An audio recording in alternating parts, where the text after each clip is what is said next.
Well, hey guys, so there is actually a secret to navigating this pandemic. We've talked a little bit about this on previous episodes, but we're really going to dive into what are some true secrets that you can apply to your own life.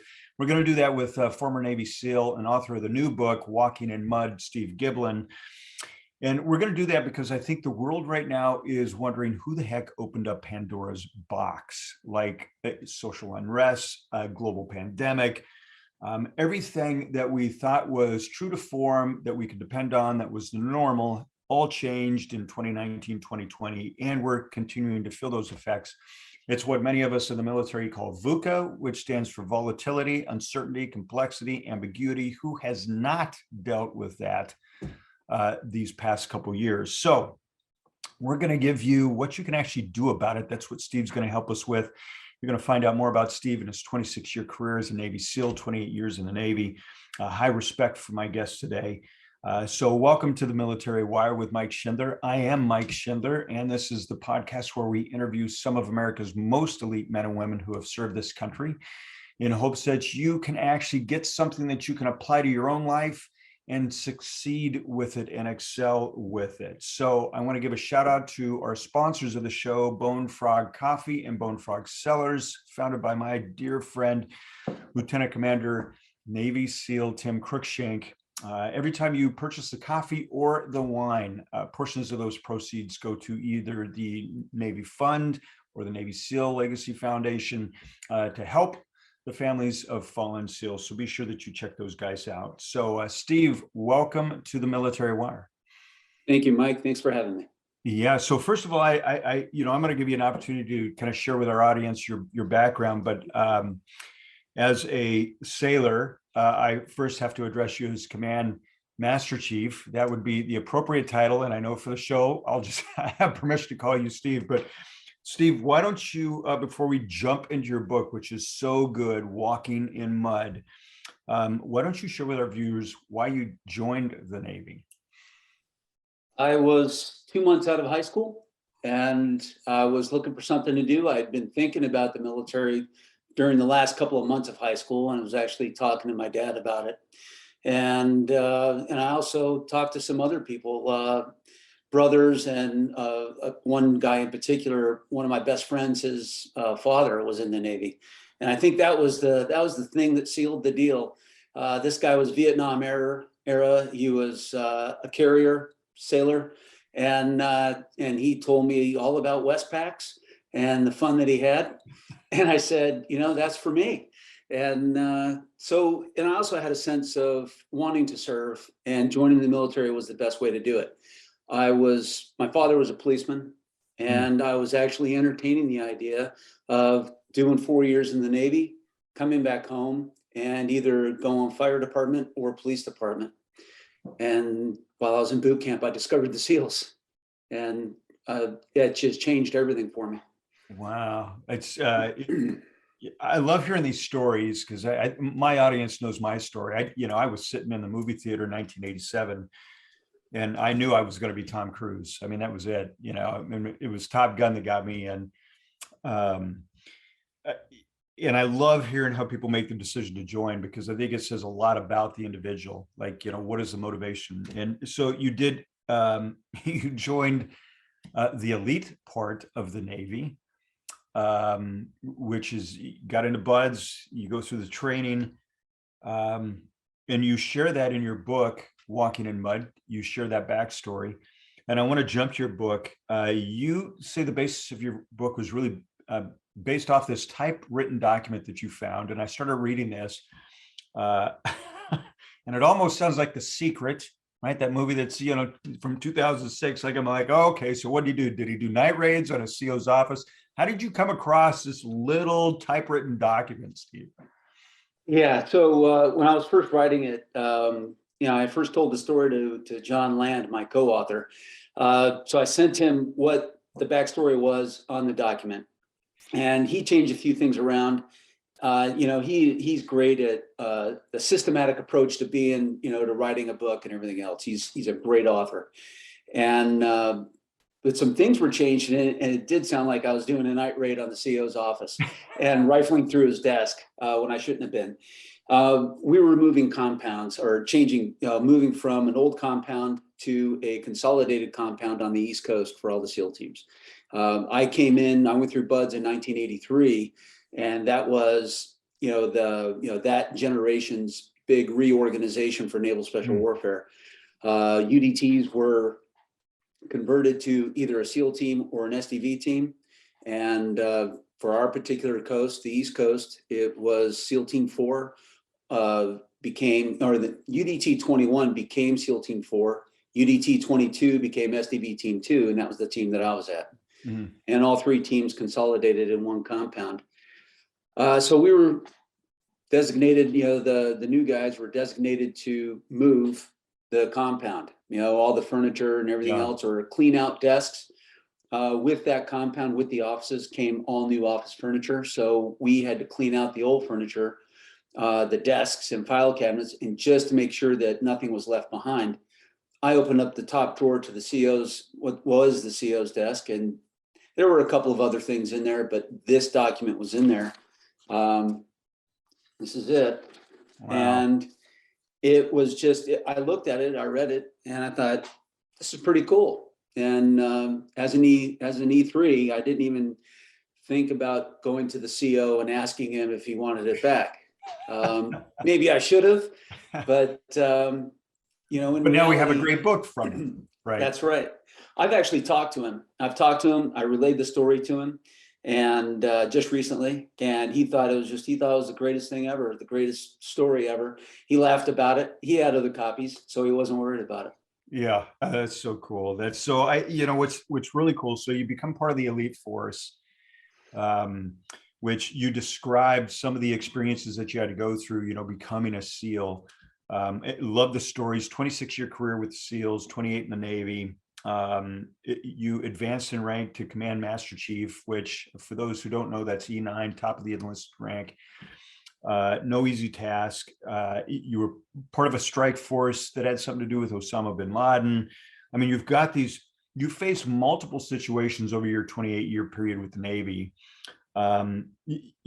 You were trained for volatile environments, and this is leading up to a question, Steve, because I think when we scan society today, a lot of people are uncertain, they're stuck, they're feeling pressed, depressed, they're feeling against the wall.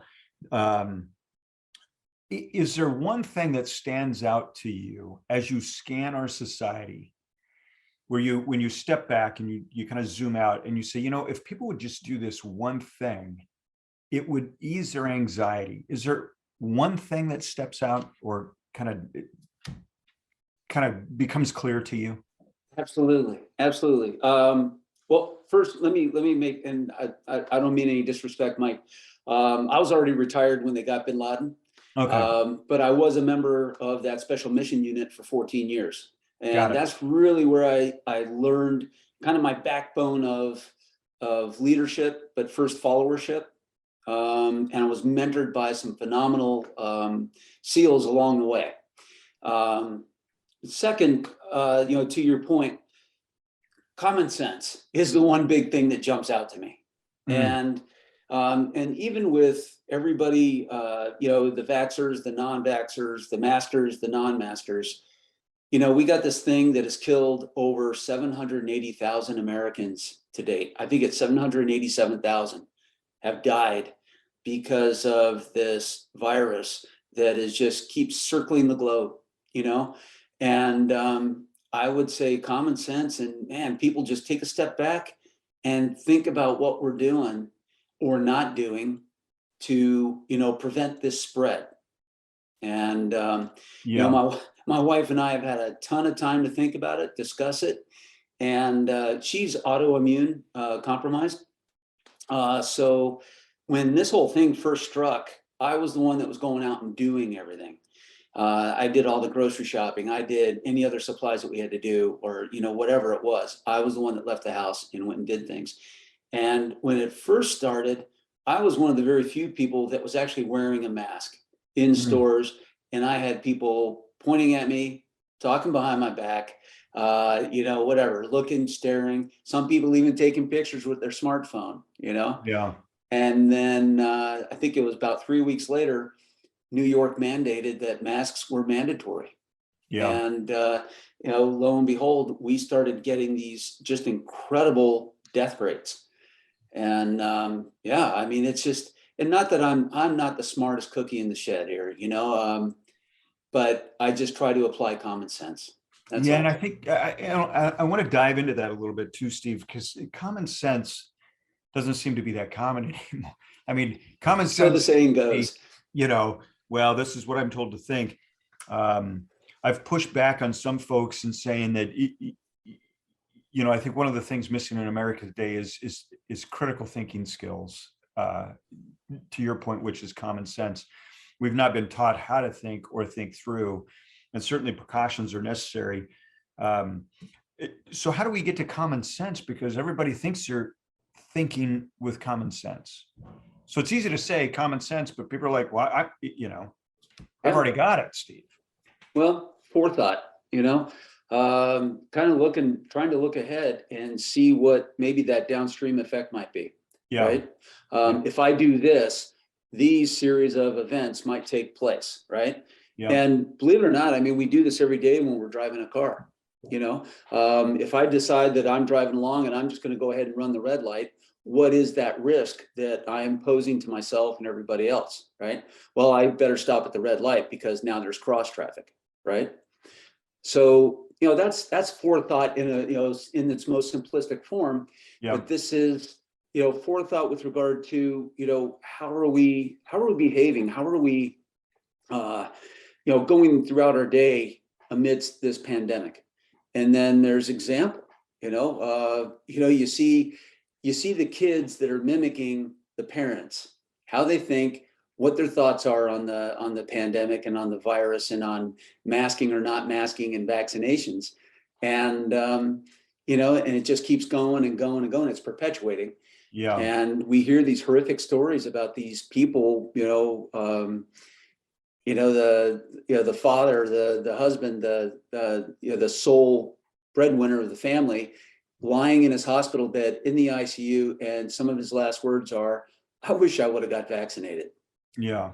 Right. Yeah. It's so interesting to me. I mean, you're talking about second and third order effects, which, few people understand what that is, although they're doing it every day, to your point. They just don't classify it that way. But thinking through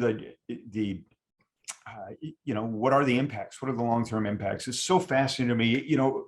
I will say your book, Walking in Mud, which comes out in December 2021,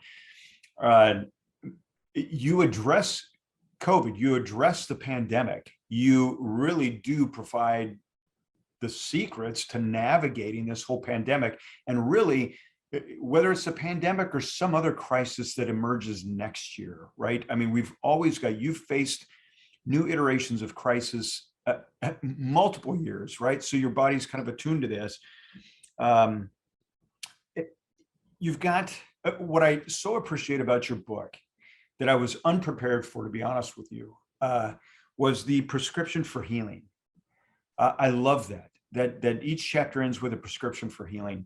And that is so powerful because as you're talking, and I think some people that watch my show, they will know my stance on the vaccine has always been, listen, I was in the military. I'm sure I was used as an experiment. When I got out, I realized that I actually had choice on what I could put into my body. So, if my wife told me to get a flu shot, I'd get a flu shot. It didn't really matter to me, right? Because I figured there was probably nothing else they could pump into my body that would be any worse than what the military already did. Right. Right. But to that point, I'm very loud and clear that I also believe in people's free choice. And Sure. So for me, it's whether you vaccinate or not, it doesn't matter to me. You're invited to my home. You understand what the consequences and the risks are. And it's interesting to me that some people said, well, Mike, that just seems to be, you don't seem to have a global perspective on this. And I'm like, I'm thinking I'm exercising common sense. I'm going back to what you say, Yeah. which is common sense. So when I read your book and I'm like, wow, you were addressing COVID throughout the book.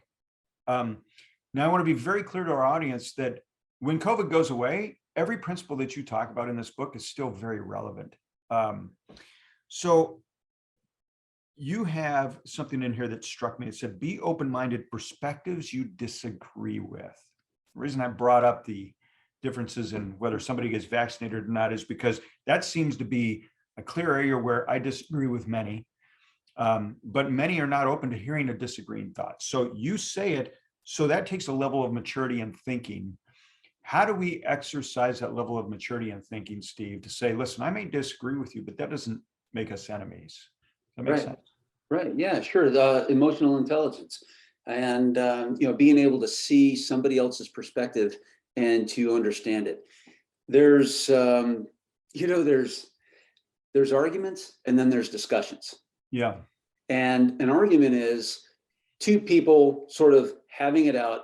And while the one person is speaking and stating their case, the other person is thinking about how they're going to come back at the other person. They're not really paying attention to what the other person is saying. A discussion is an exchange of thoughts and active listening and taking the other person, listening to what they're saying and truly understanding what they're saying and where they are coming from. And I understand everybody's arguments or discussions, their points as to why they don't want to get vaccinated. I've got members of my own family, two of my children actually three of them out of the four are not vaccinated. They refuse to get vaccinated because it's not something that's been, in their minds, or at least what they're reading and understanding, hasn't been validated in studies, right? Yeah. And the question I always pose to people is, sure, there's always the flu shot that's always available, but every year it addresses a different strain. Every year it's a different cocktail. And, if people just stopped and think about this and said, okay, I get the flu shot every year, but I'm not going to get the vaccine. Really, it's, you're dealing with the same sort of science. And I don't think that the government would ever do anything to purposely poison us. I really don't. But that's just my feeling. And that's my personal thought. So, but being able to listen to other people and what their thoughts and concerns are, being empathetic towards them, that seems to be something that we've really lost. And that was kind of my idea behind the book, was my observations of society as a whole, watching the news, watching people in public, and just kind of going, we're losing it, Let's take a step back and let's really look at what we're doing, I want to build off that because, taking that step back. So, we talk about, the secret to navigating the pandemic, which in many ways is zooming out, right? Taking that step back. What would you say is at least three cornerstone rules, Steve, for surviving or navigating, this new VUCA world, right? And again, for our audience, it's the volatility, the uncertainty, complexity, ambiguity. Whether it's a pandemic or something new, there's got to be certain things that we do, and there's certain things that you did throughout your Navy career that helped you navigate, of which I've written a number of them down through your book, because they are, you reveal what those are. But I want to hear your three. What are at least three that you think people need to implement today? From the list? From the 10 essential qualities? Well, you can use your 10 essential list if you want, or if you say, well, here's a bonus because I left that out. I mean, that's fine. Yeah. Well, so, from the list, it's, it would be sincerity, number one, in everything that you do. Being sincere with everything that you do is important. That's not, obviously the opposite is being insincere. But so if you're sincere with somebody, again, that's part of that dialogue of understanding where somebody is coming from, right? Or, being sincere in what it is that you believe in. And, but that's okay. There's no crime in any of that. Where the crime is, loosely, is the insincerity. And I think we've seen a lot of that in, unfortunately, politicians and other government officials, that they say one thing and then they do the other. We've seen a number of people that were, there was one governor in particular that was locking down his state and then was, spied out dining at a party bigger than the number that he mandated you were not allowed to have, right? So, that's very insincere. And, do as I say, not as I do, kind of thing. The other would be, again, forethought, right? And again, understanding what it is that, what it is that you do and those consequences after, or, what it is that you don't do, what those consequences might be. Yeah, so important. If you're going someplace that the risk of being exposed is high, wear a mask. If you don't want to be exposed to it, that's okay. Wear a mask. And then, of course, I already talked about common sense, but I would say fairness, treating people fairly. And, we see it in traffic every day. It seems to me, and I don't know why, maybe I'm just hyper aware of it now, but road rage seems to be on the rise. People just having enough of the insanity, and then they're taking it out on other people on the road. We just recently had a guy here, locally, that was arrested for just that, and somebody was seriously injured. Could have died in a car accident, but you see it every day. So those would be my three things. It's so good. I loved your chapter on pride too. It's so powerful. It's such a good chapter. You nailed it. You nailed the times, but you nailed something deeper, and that's I'm putting walking in mud on my top 5 list for this year, Steve. Thank you. Yeah, it's that good. There were so many things that made me pause and question. Like you have something in here: new beginnings are often disguised as painful endings. This is so relevant today. I mean, so many people, whether it was a loss of a family member, loss of a job, or maybe they've been financially pressed, or maybe they're dealing with these mental health issues because this environment is very negative. What do you say to people when they get into the negative stinking thinking? Mark Divine talks about, the brain is wired to be 5 times more negative than positive. So it's easy for us to gravitate to the negative. What would you say to people in order to flip the script? You got to flip the soundtrack that's playing in your head. So what do you do? I mean, we've talked about micro wins on the show. We've talked about little things that people can do, but is there something that you do, Steve, that you go, man, I'm going down a dark path. I need to redirect. Is there something that people can do to redirect? That's a tough one. I try to start every day positive. So, starting the day positive, and I read the news every morning. That's part of my ritual. I don't like watching the news, because then that is what's fed to us. And, you're kind of, you don't have a choice in what the media is going to feed us on that. Right. Whereas with reading the news, and in this society right now that we have with the, with the internet and news feeds, man, you've got hundreds of stories that you could choose from, and you could choose left, center, or the right, whichever way you want to lean, as far as how you get your news. But I always try to start the day positive. And the first thing I even do before I even get out of bed is just gratitude. I was actually taught that at my veterans program that I went to, that I'd never really thought about. And, one of the, I call it a kumbaya moment, where, this gal was in, at the front of our room of people, our cohort.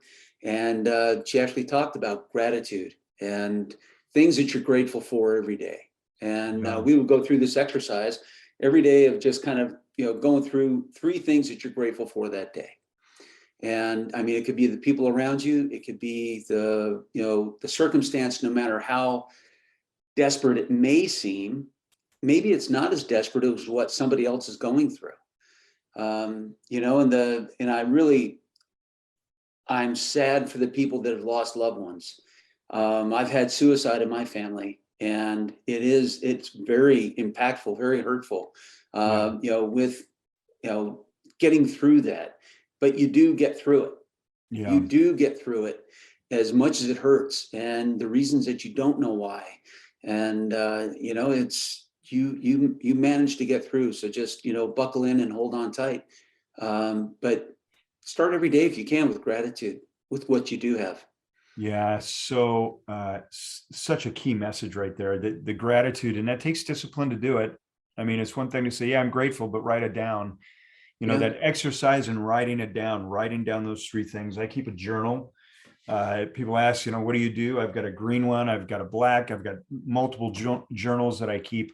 And I do that for that very reason, is to remind myself, because there can be dark moments and we have to remind Absolutely. ourselves, why am I here? God's not Yeah. done with me yet. So I'm still here. I'm Sure. still waking up, still on I this would side. say I would say journaling is probably a fantastic exercise in doing that.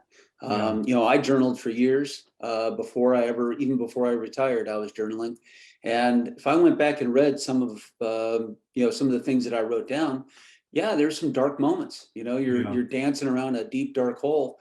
I don't go back and read them. It's journaling is a great way to just unload and vent, Yeah. and then you close it. Yeah. I think it's fantastic. Yeah. It's so good. It's so good. So if there was one bit of advice you would give somebody that's in transition, typically I keep this to our transitioning service members, but more of the world is watching these podcasts because they want to learn from people like you. And I think many people are in transition in some sort, right? I mean, the whole world is now experiencing what us veterans was usually just confined to us veterans, right? Our whole Right. world's shifting, our identity's shifting, everything's moving. Everything's chaos. I get out and the rest of the world doesn't understand my experience. And now the rest of the world's like, holy crap, that's what you guys went through. We're like, yeah. So welcome to our club. So if there was one trait or bit that you could pass on to somebody who's in transition, what is that? What do they need to lock into? I had a CEO tell me, shoot, God, it had to be probably about 35 years ago. We were just sort of talking, and he was asking me about my career progression and when was I going to be up for chief and things like that. And I was kind of just telling him, the difficulties that I had in navigating, sort of getting my record straight, making sure everything was in my record that needed to be in my record. And, I was leaning on, the admin department to help me out, personnel department to help me out. And he said to me, he stopped me midstream. I wasn't whining. I wasn't complaining. I was just sort of just blurting. And he said, nobody takes care of you better than you. And we are the masters of our ship. Yeah. And we steer it in the direction that we want to go. Yeah. When my wife and I decided to retire, we did a lot of analysis. We didn't just throw a dart at at a map of the U.S. and decide that, Canandaigua, New York is where we were going to come. We did a lot of analysis. My wife is from this part of New York, closer to Rochester, but we also did the analysis, and it wasn't to come here to be close to them. It was to come to a place that we could afford on our retirement at the time that we were walking out that door. What could we afford then? And yeah, making the move was really stressful. I mean, we were leaving San Diego, leaving our big circle of friends that we had, veterans, active duty, the security of being close to a military base, right? All of that. Yeah. And we stepped into a society and a culture that isn't even remotely close to a military base. Yeah. And the likelihood of veterans even being next door to you anymore, unlike it was when we were in San Diego, it's close to nil. Yeah. And so, you got to do that, and you've got to, you have to have faith in each other. And but nobody takes care of you better than you. Yeah. So that requires knowing what you want, which many people are lost, and that's why we do what we do. But Steve, your book is coming out in December of 2021, Walking in Mud. I highly recommend it. It's a great book. I love Prescription for Healing. Love that. Every chapter ending that way. It's brilliant. How do people get a hold of your book? So Simon & Schuster and Post Hill Press. The Post Hill Press is my distributor, or is my publisher, and Simon & Schuster are taking care of the printing and the distribution. So either website, and you can go into the search bar, type in Walking in Mud, or just type in my name, Walking in Mud, into any search bar on any search engine, and it should pop up. Amazon has got it, as well as Barnes and Noble, and a few other distributors of, people that carry, the books that they will send to you. Yeah. So Steve, how do people follow you specifically? Because you are Twitter, a plethora of wisdom. So how do they follow you? Twitter and LinkedIn. Those are Okay. my two social media platforms. Yeah. So that is awesome. Well, Steve, I want to first of all say thank you for being on the Military Wire. What you're doing, I think, is a message that needs to be heard by all, because it's so important. And I love the little tips that you gave, the secrets to really navigating these times, but not just these times, but future times as well. Absolutely. Yeah. So thank you for being on the Military Wire. Thank you, Mike, for having me. I appreciate it. Yeah, absolutely. And for those of you who are looking for your new mission, purpose, identity after service, or in some form of transition, be sure to reach out to us here at Operation Military Family. Reach out to our team, and we'll come alongside you and figure out how to get you back to living on purpose with passion. So again, Steve, thanks for being on the Military Wire. Thank you. It was my pleasure.